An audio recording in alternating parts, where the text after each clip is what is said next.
kilo ko'rgan. Notebookda topa olmaganmiz. Nima ko'rgan? Yaqin topa oldim. Ikkita. Men ikkita bor, ikkalasi ham cho'tki book movie bilan keyin movie box bor. Ham zo'r tekin kerak. Shu reklamalar chiqaradimi bo'lsa?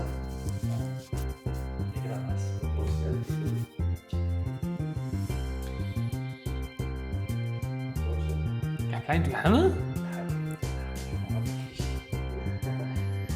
Xo'p. Boshlaymiz unda. Assalomu alaykum do'stlar, yaxshimisizlar? Charchamayapsizlarmi? Biz 12 ta umumiy qomusilik darslari bo'ladigan bo'lsa, shuni birinchisini va nihoyat tugatdik o'tgan darsimizda. Har dars qo'ldan kelgancha 2 ta yoki 3 ta qomusiy g'oyani tugatishga harakat qilyapmiz vaqtimizga qarab turib. Umumiy hisobda 3 ta dars, ya'ni 3 ta dars qilganmiz, bitta shunaqa olingan video. Shu bilan bitta darslik, umumiy darslik tugagan. 7 tacha qomusiy g'oyani ko'rib chiqqanmiz.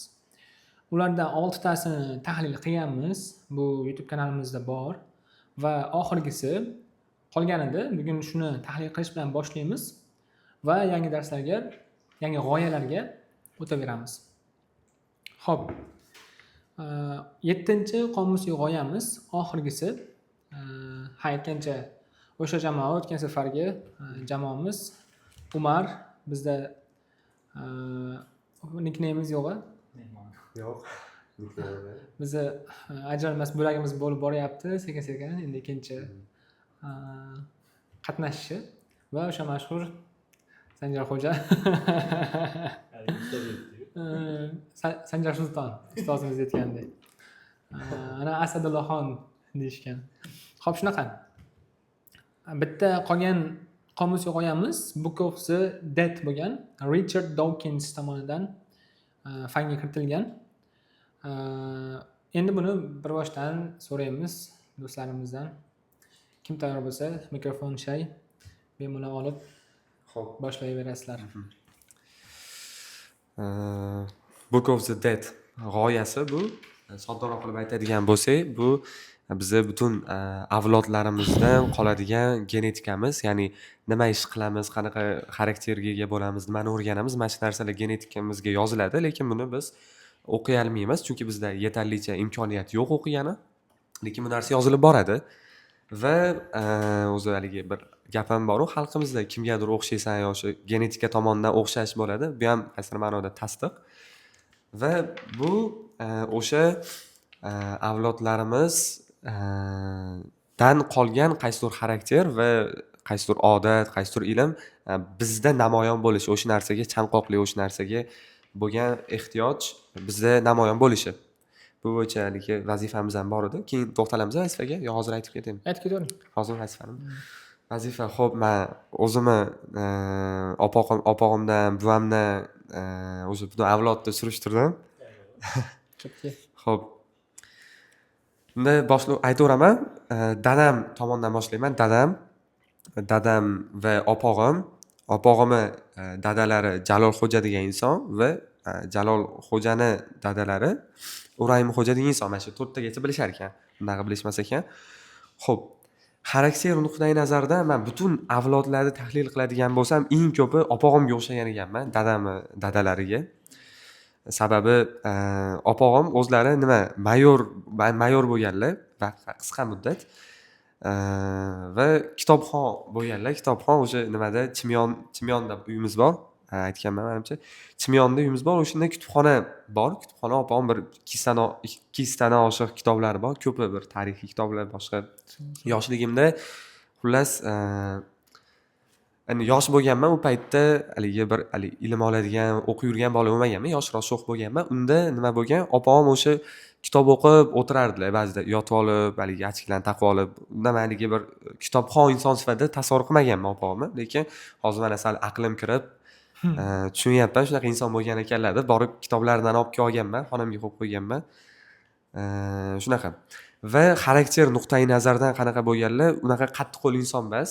Haligi jahldor, bir haligi qattiqqo'lroq xarakterga ega bo'lmaganlar. Shu tomoni menga o'xshaydi. Eng ko'p o'xshagan o'zi opog'im ekan. opog'imni dadalariga keladigan bo'lsak, bu Jalolxo'ja maktab direktori bo'lgan ekan.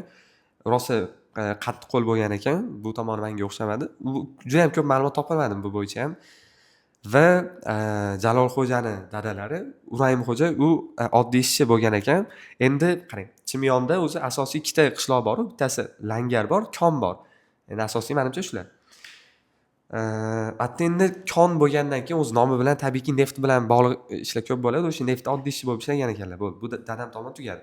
Ko'proq opog'imga o'xshar ekanman men. Endi bu ma'lumot o'rnida bu ayam tomon bo'ladigan bo'lsa, ayalari bu ham paxtada ishlagan ekanlar. Buvami ayalari acha deymiz. Acha nima degani? Acha ena.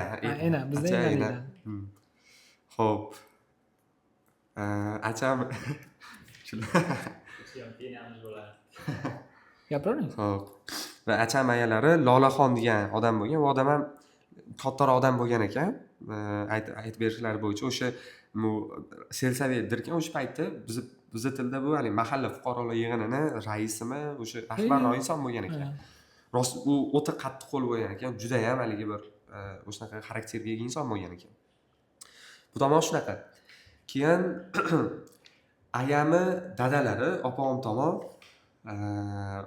neft deganim uchun tabiiyki neft ishlangan va ayami dadalari ham neft ishlagan va uni dadalari duradgor bo'lgan, oddiy ishchi, neft ishlamagan. Shunaqa. Keyin buvamga keladigan bo'lsak, buvam nima? O'qituvchi bo'lib ishlaganlar, rus tili o'qituvchisi bo'lib, oliy ma'lumotli, buvamning ayalari ham oliy ma'lumotli, bog'cha mudirasi bo'lib ishlashgan ekan, diplom 3 diplomi bo'lgan ekan va hobbilariga keladigan bo'lsa, endi menda o'sha nima bo'lgan, oshpaz ro'yali, yaxshi taom pishirish bo'yicha va chevar bo'lgan ekan, shunaqa. Va oxirgisi bu buvamning dadalari Solijon degan odam bo'lgan. U odam polkovnik bo'lgan ekan, u ham qattiqqo'l. Moskvada o'qib kelgan ekan. Xarakteriga keladigan bo'lsa, o'sha qattiqqo'lroq, o'zini gapini o'tkazadigan odam bo'lgan. Rosa ko'p medallari ham bor. Rasmda ko'rdim, eski rasm. Shunaqa. Avlodlar shunaqa ekan. Eng ko'pi opog'imni deb bildim, chunki to'g'risi haligi o'rganib chiqmagan edim. Avlodlar alohida to'xtalib, kim bo'lib ishlashgan, qanaqa xarakterga ega bo'lishgan, boshqa bo'lishgan, u narsalar o'rganib chiqmagan edim va natijasida men ko'proq opog'imga o'xshadim degan fikrdaman. Zo'r. Shu aytganlaringiz oiz taraflami? Buvam dadam ayalari. Dadam ayalari taraf. Qattiqqo'l deb ikki marta aytdingiz-ku. Qattiqqo'l qarang. Qattiqqo'l dadam taraf ekan. Dadam taraf ko'proq qattiqqo'l ekan. Men dadamga umuman o'xshamayman aka. To'g'risi, ko'pchilik o'xshamaydi dadamga. Dadam ko'proq haligi yoshlikdan bunaqa ilm chanqoq emas, haligi ko'proq haligi qanaqaroq bir haligi ko'chada yuradigan odamlar qanday tushuntirishadi, o'shanaqa odam dadam, qattiqqo'lroq. Nima emas lekin to'g'ri ma'noda ko'cha odam-da, to'g'ri. Shunaqa, xarakterimiz har xil. Shuning uchun lekin dadam opog'imga ko'proq o'xshayman. Opog'im unaqa xarakterga ega inson emas. Hali ilmli, yaxshi inson, mayor bo'lgandan tashqari o'qituvchi bilan maktab direktori bo'lib ishlagan, qisqa muddat har xil joylarda.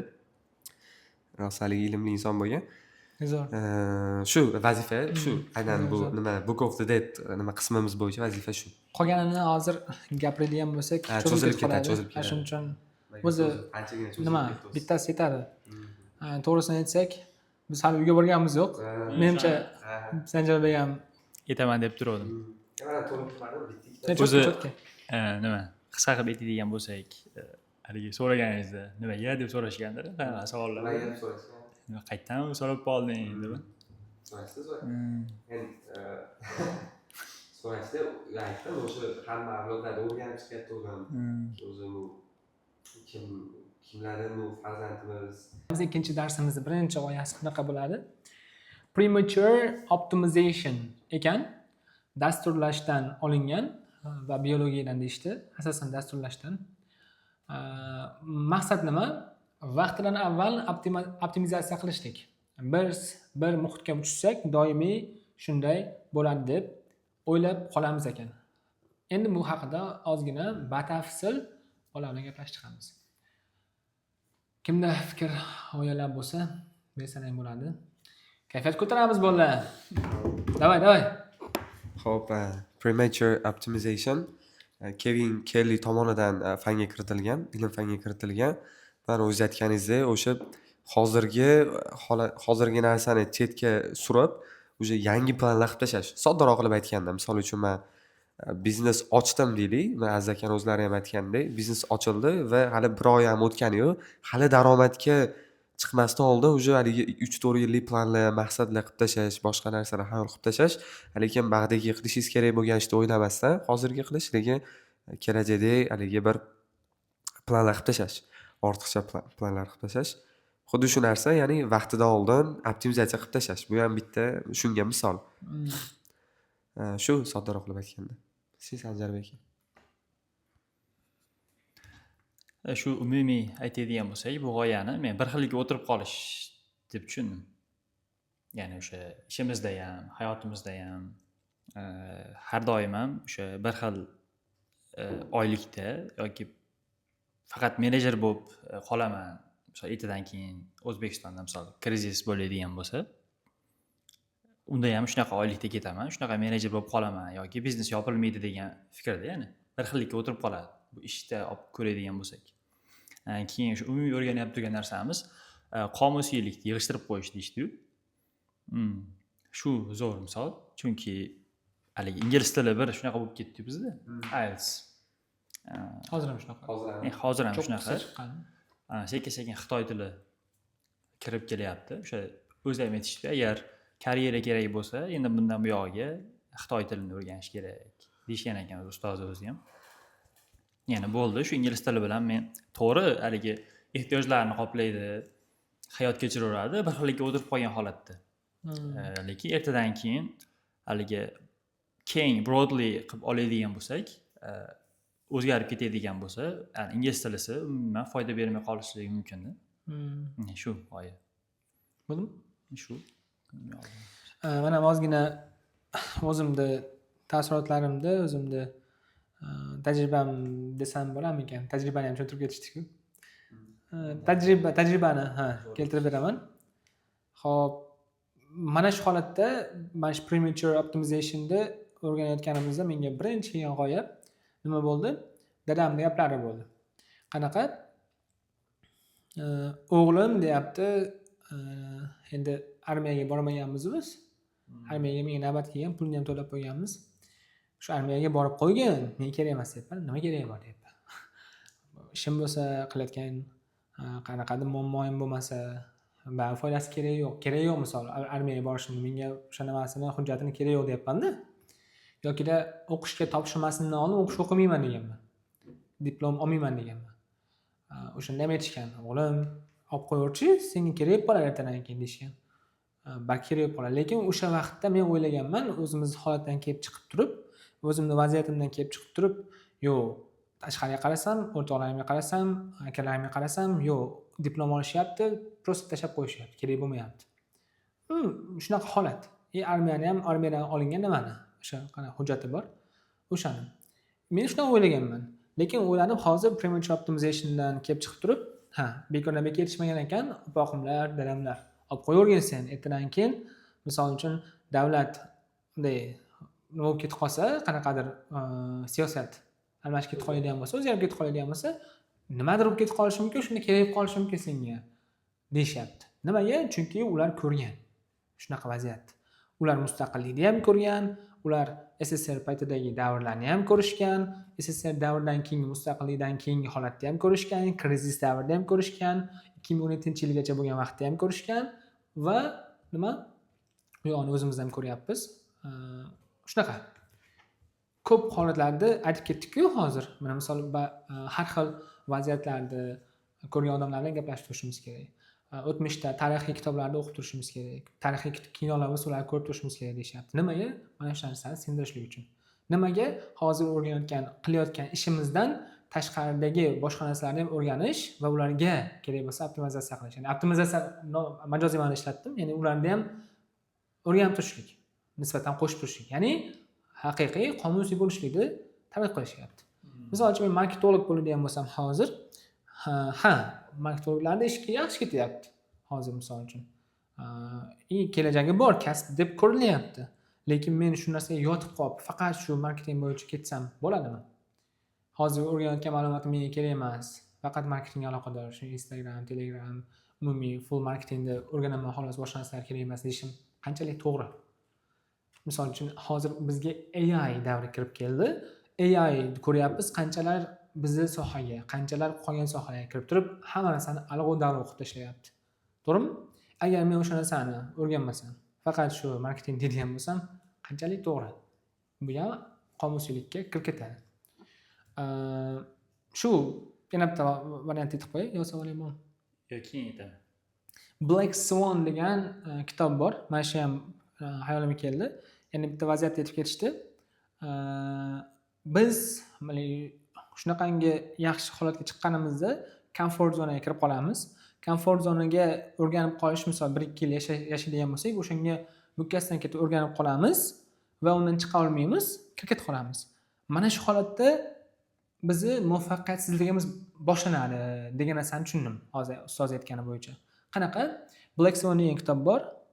Adashmasam Talibning kitobi, Nasim Talibning kitobi. Mana shu bitta butunlay kitob shu uchun yozilgan, Black Swan. Ya'ni qanaqa?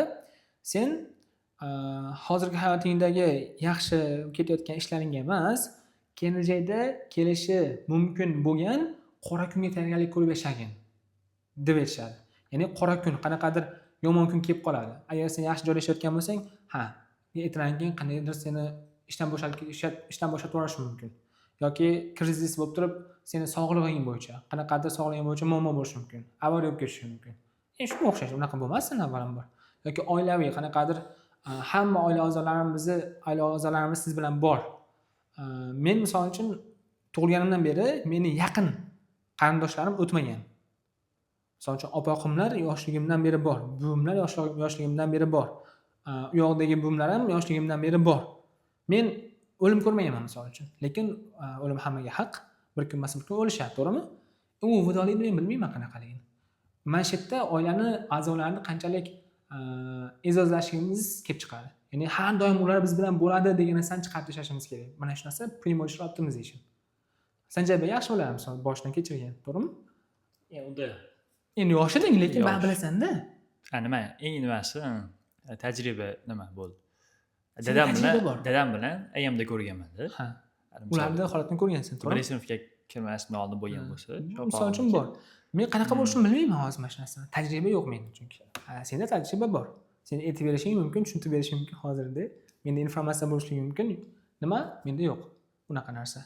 Lekin do'stimniki bor. Senda ham bor. Do'stimiz o'tgan. Unaqa holatni bilamiz qanaqaligini. Tajriba bor.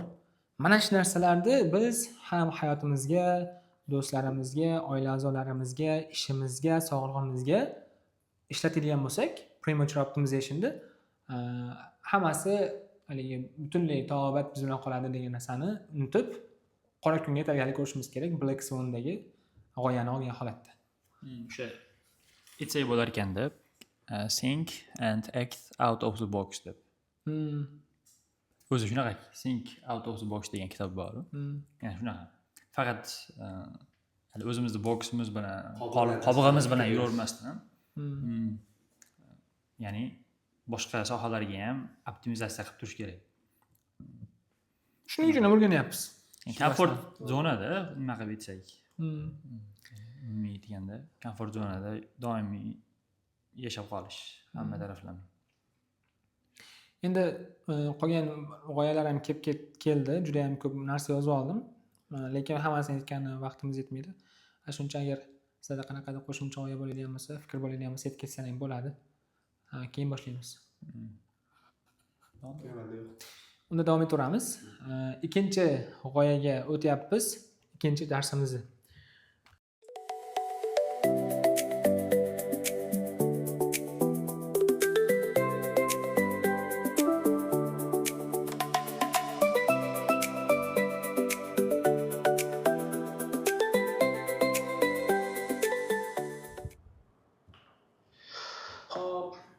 Tushunarli, life history gaplashdik.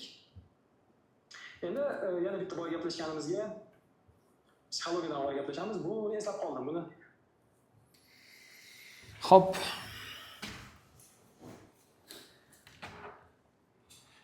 Keyingi g'oyamizni ham muvaffaqiyatli ko'rib chiqdik va menimcha wow effekt bo'ldi. Ha? Bu qanaqa g'oya desalaring, life history degan g'oya ekan, psixologiya va biologiyadan olingan. Asl g'oya. Faqat odamlar va kitlar tug'ish davridan o'ta oladi. Odamlar kamdan kam bo'ladigan K turkumiga kirishadi. Kam Bola va ko'p g'amxo'rlik. kam o'sha bola, ko'p g'amxo'rlik ekan. Xo'p, bu bo'yicha tushuncha asl g'oya shunaqa. Endi bu haqida chuqurroq kiramiz va buni albatta sizlardan so'rab qolaman. Xo'p, o'sha aytib o'tganimizdek, hayvonlar misolida keldi bu masala. Fillarni gapirildi. Fillar bu o'sha faqatgina misol o'sha videolarda ko'radigan bo'lsa ham yonida bitta bir dona farzandi bilan yuradi. Bu degani kam sonli, lekin ko'p g'amxo'rlik uchun yaqqol misol. Lekin o'zingiz aytganingizdek, itlar keyin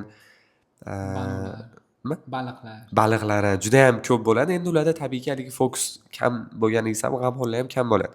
Bu haligi g'oyangizni, fikringizni qo'shimcha qilib aytib ketdim. O'zi nima kerak bizga deb aytadigan bo'lsangiz, kimdan maslahat olishni bilish uchun, kimni qadrlashni o'rganish uchun va juda ham ko'p to'xtaladigan holat bu o'sha yosh kattalar bilan ko'p gaplashish kerak deyildi. Chunki ularda tabiiyki hayotiy tajriba juda ham ko'p bo'ladi. Faqatgina bitta istisno holat bor. Bu nima desangiz, texnologiya tomonidan, chunki doimiy o'zgarib turgani sababli bu maslahat olishimiz biroz mushkul bo'lishi mumkin. Lekin bu hayotiy tajriba bo'yicha haligi doimiy qancha yil o'tsa ham o'zgarmas narsalardan maslahat olishimiz kerak bo'ladi. Ko'p davrdan beri o'zgarmaydigan o'sha qoladigan, doimiy qoladigan o'sha madaniyatlar, boshqa narsalarda o'rganishimiz kerak. Chunki ularda hayotiy tajriba bor. Misol uchun ishga kirmoqchi bo'lsak, boshqa biron bir ish boshlamoqchi bo'lsak, maslahat olib qo'ysak, chunki o'sha ota-bobolarimizda qanaqadir holat bo'lgan bo'lishi mumkin. Shu narsada deylik, muvaffaqiyatsiz yakunlangan yoki nimadir qilingan bo'lishi mumkin. O'sha narsa yaxshiroq natija bergan. Mana shu narsalar bilsak bo'ladi, chunki hayotiy tajriba bor ularda. Sizda qanaqa tajriba bor? Asosan shular. Mana shu bo'yicha. Manda O'zida hayotiy tajriba bormi? Shunaqa vaziyat bo'lgan qandaydir. Xo'p. Kimdan katta bo'lgansiz, misol uchun yoki katta farzand bo'lsa chiqib ketadi-yu. Bizda o'sha qadriyat bo'yicha. Yo'q, men opam bilan katta bo'lganman, opam buvalar bilan. Opam buvalar bilan katta bo'lganman, faqat ota-onam emas. Anaqa holat bo'lmagan. Misol haftada 1-2 marta borib kelib, holat bo'lmagan. U yoshlikdan to bir 12 o'sha maktabda 1-sinf bo'lgunimgacha opam buvam bilan katta bo'lganman. Undan keyin ham 2-3 kun borib turardim qishloqqa. O'sha shunaqa opam buvalar bilan katta bo'lganman. Endi maslahatga keladigan bo'lsak, hozir o'ylashim kerak. Qanaqa holat bo'luvdiki, men qanaqa maslahat oldim deb. Maslahat shart emas. Chunki o'sha davrdan o'tib bo'lgandan keyin, misol qarorlar qabul qilishni boshlaysiz. U misol birga yashash bor, misol birga hayot kechirishda u maslahat olmaysizlar ulardan. To'g'ridan-to'g'ri. Chunki siz u paytda yosh bolasiz, qaror qabul qilmaysiz. Siz uchun qaror qabul qilishadi. Ha, to'g'ri-da. Misol maktab bolasi bo'lishingiz mumkin yoki maktabga endi qadam qo'yish. Hozir misol 18 yoshdan keyin o'sha aytishyaptiki, o'qishga kirishda yoki kim bilan ishlash, kim bilan do'st bo'lish, oddiy haligi kim bilan yuribsan degan savollar ham bo'lardi-da. Mana misol bobo buvilar bilan yashagan bilasiz.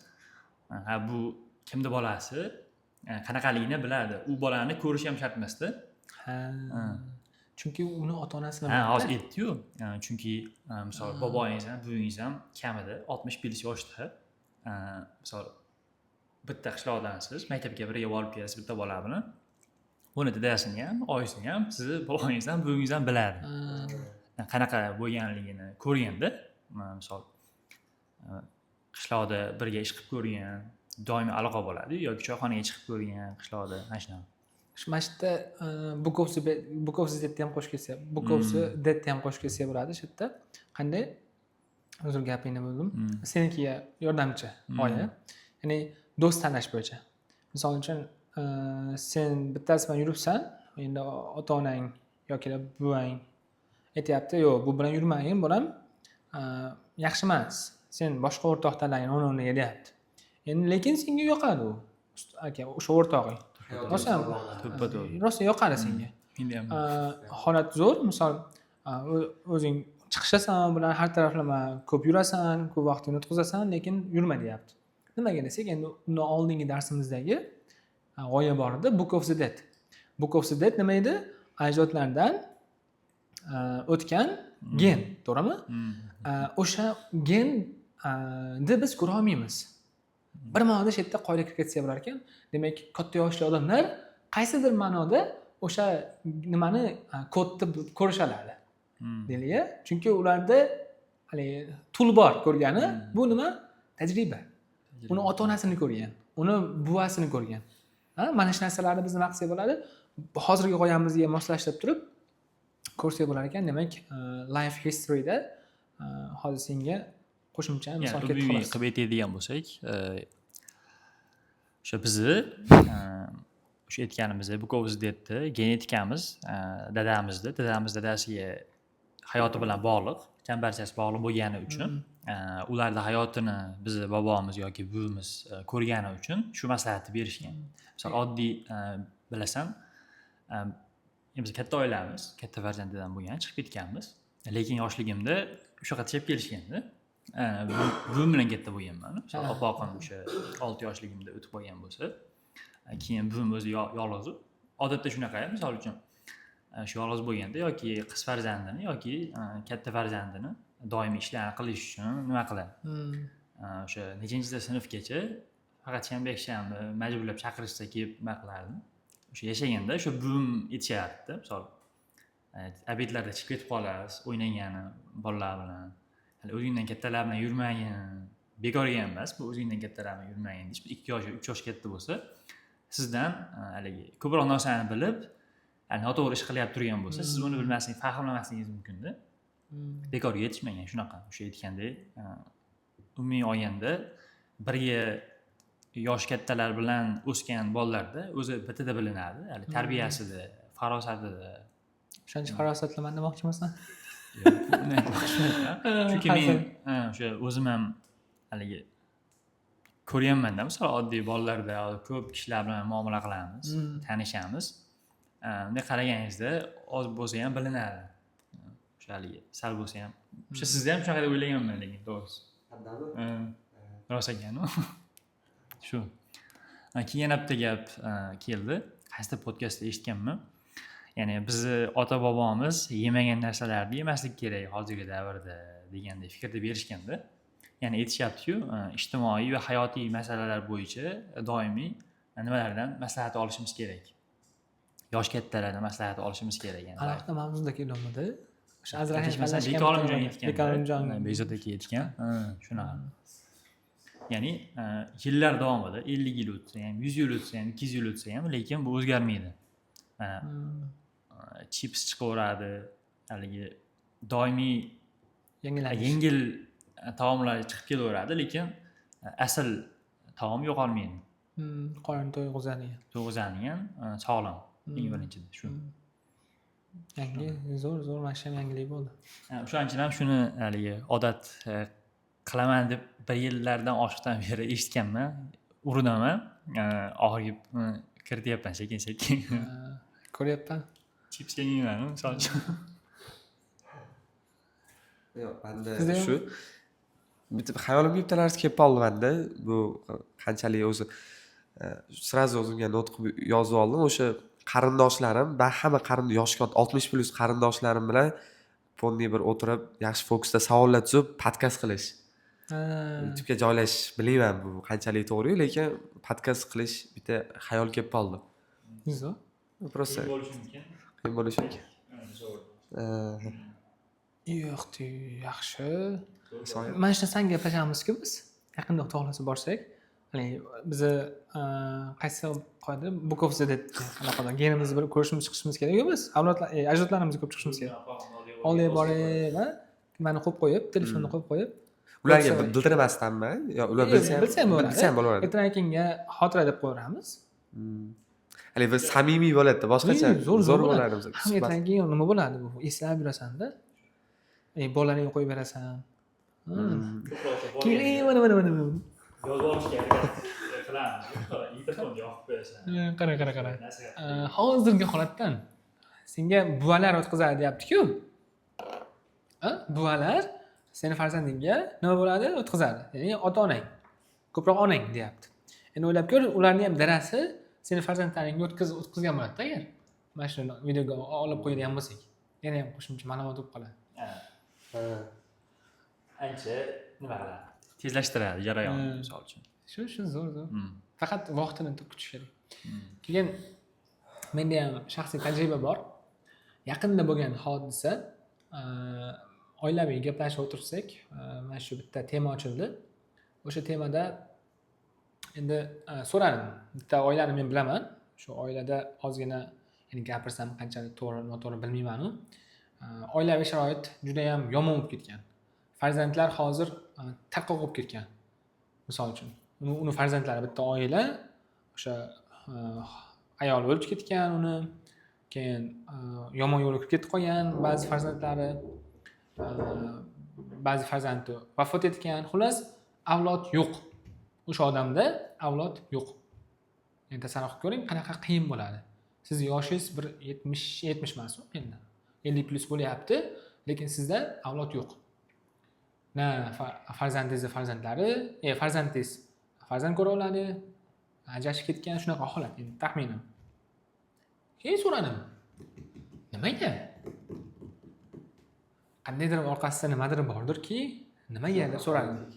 So'rasam, keyin men ko'rmayman-ku u narsani. Bilmayman-ku qanaqaligini. O'shuning uchun ko'proq gaplashish kerak. Ular ko'p ko'rgan-ku. Aytib berishdi keyin. Ular ota-onasini hurmat qilmasdi. Ularni yetarlicha hurmatini joyiga qo'yib xizmatini qilmagan. Keyin noto'g'ri yo'llarda yurishgan. Ya'ni qarg'ish olgan. Bir ma'noda qarg'ish olgan.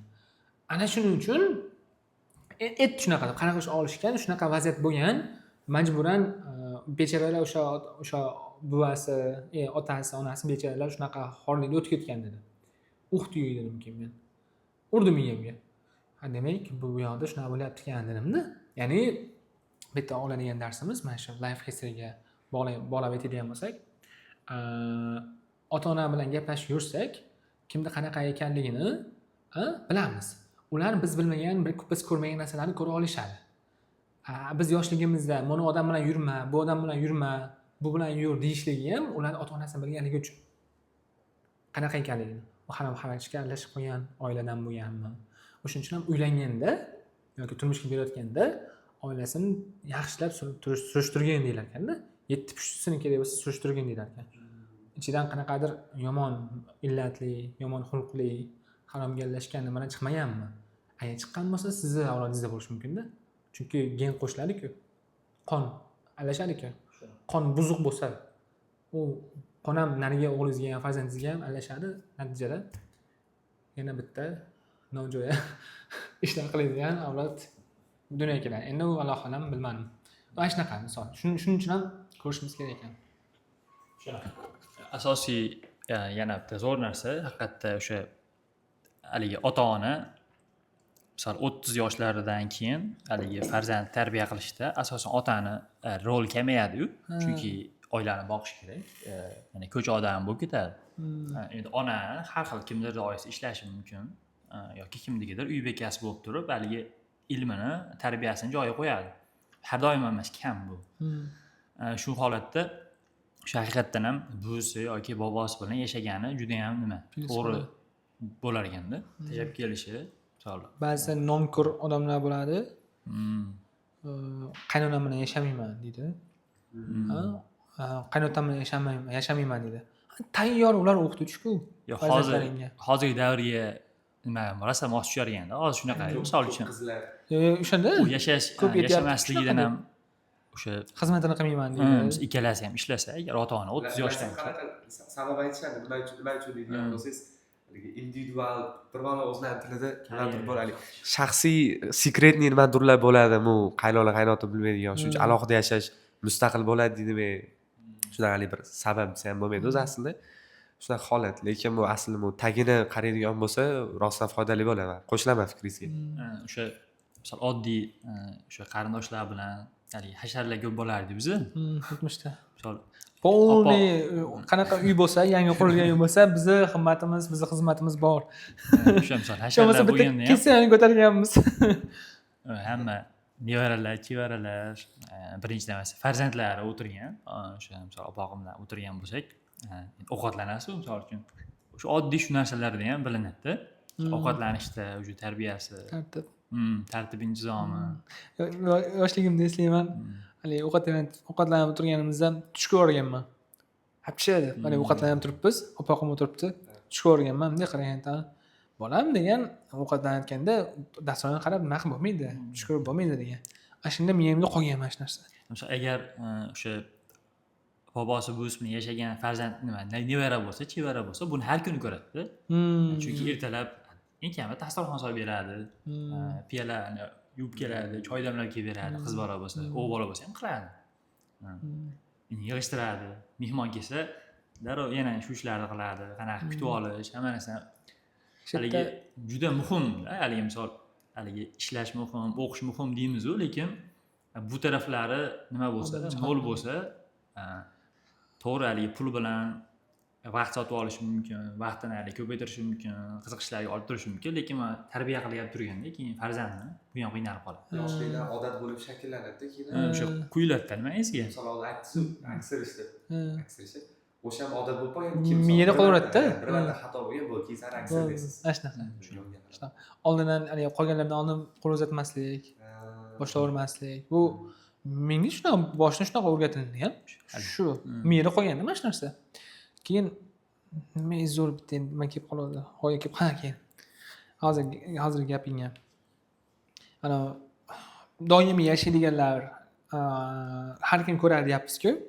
Shu yerda bitta narsani tan olib ketish kerak. Hozir ularda qanaqadir nima bo'lishi mumkin. Men ham yashamayapman. Buvim bilan, otam bilan.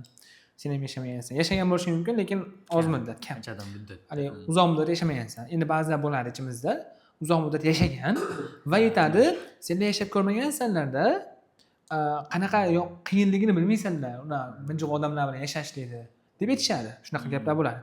To'g'ri, shunaqa holati bo'ladi. Bu narsani to'g'ri qabul qilishlik kerak. Bitta gap aytib ketaman. Shunda qanaqadir qiymat olyapmizmi, o'shanga yarasha narxini to'lab qo'yishimiz kerak bo'ladi har doim. Любой joyda bu biznesda ham shunaqa, bironta joyda ishlaysiz ham shunaqa, sizga pul beradi, keyin ishlaysiz. Любой joyda. Sizda yerda agar nimangiz bo'lsa, baxtingiz bo'lsa, tekinga shuncha wisdom turibdi. Ilm, ma'rifat turibdi. Uni foydalanishlik kerak bo'ladi, chunki u narsani pulga qaytadan o'rgatilmaydi. Ayniqsa yoshligingda kimdir o'rgatib qo'ymaydi u narsani. Tajribani o'sha faqat ular bilan ko'rasan va ulardan ko'rib turib o'zingni farzandlaringga berasan.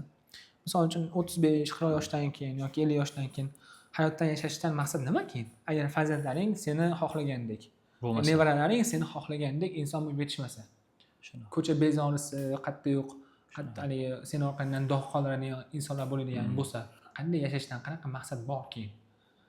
U narsani oldini olishlik uchun senda qanaqadir odob, xulq, seni yaxshi yashab qo'ygan tarix, life history bo'lishlik kerak va uni sen ularga o'tkazib olasan shu holatda.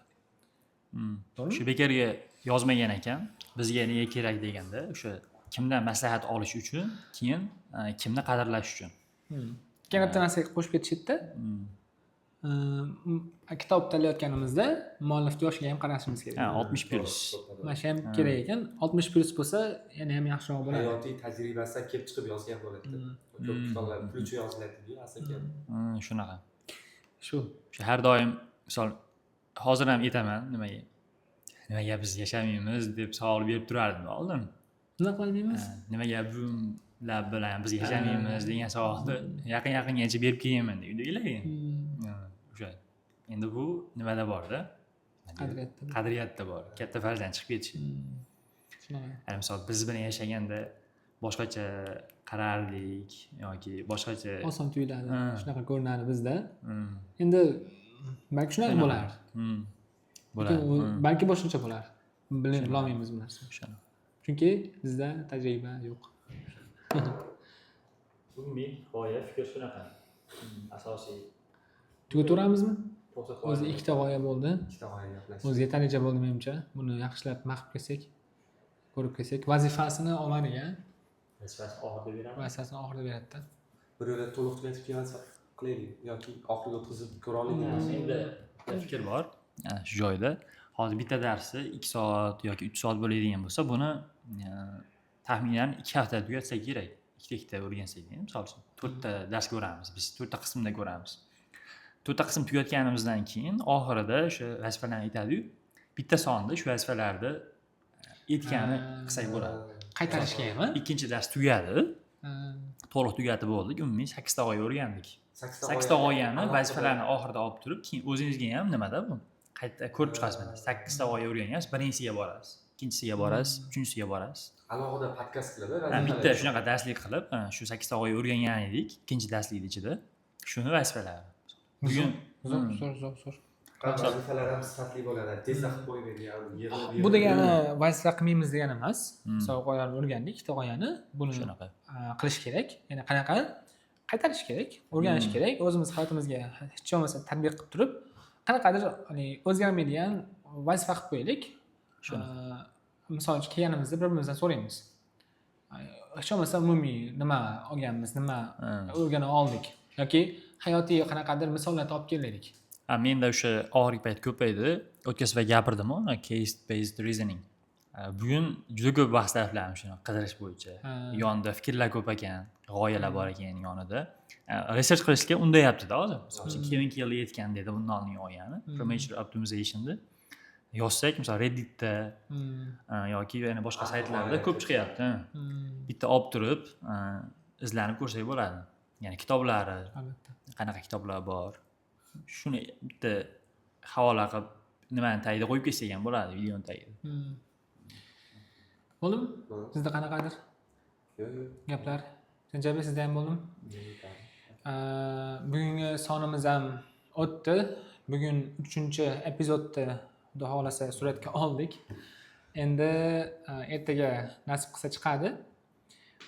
Bugun umumiy holatda ikkita g'oyani o'rgandik. Birinchisi premature optimization, dasturlash va nimadan biologiyadan kelib chiqqan, Kevin Kelly fanga kiritgan. Ikkinchisi life history, psixologiya va biologiyadan kelib chiqqan. Bular to'g'risida bafurja gaplashib o'tdik. Xudo xolasa buni ko'rasizlar. Va albatta fikrlaringni qoldirish esdan chiqmasin, chunki agar sizga foydali bo'layotgan bo'lsa, yana ham qattiqroq harakat qilamiz, balki sifatini oshiramiz, balki yana ham ko'proq tayyorgarlik ko'rib, ya'ni yaxshiroq g'oyalarni berishga harakat qilarmiz. Faqat sizlarga bog'liq bu. Qo'llab-quvvatlab tursalaring. Like, comment va albatta esdan chiqarmanglar, subscribe bo'lishlikni.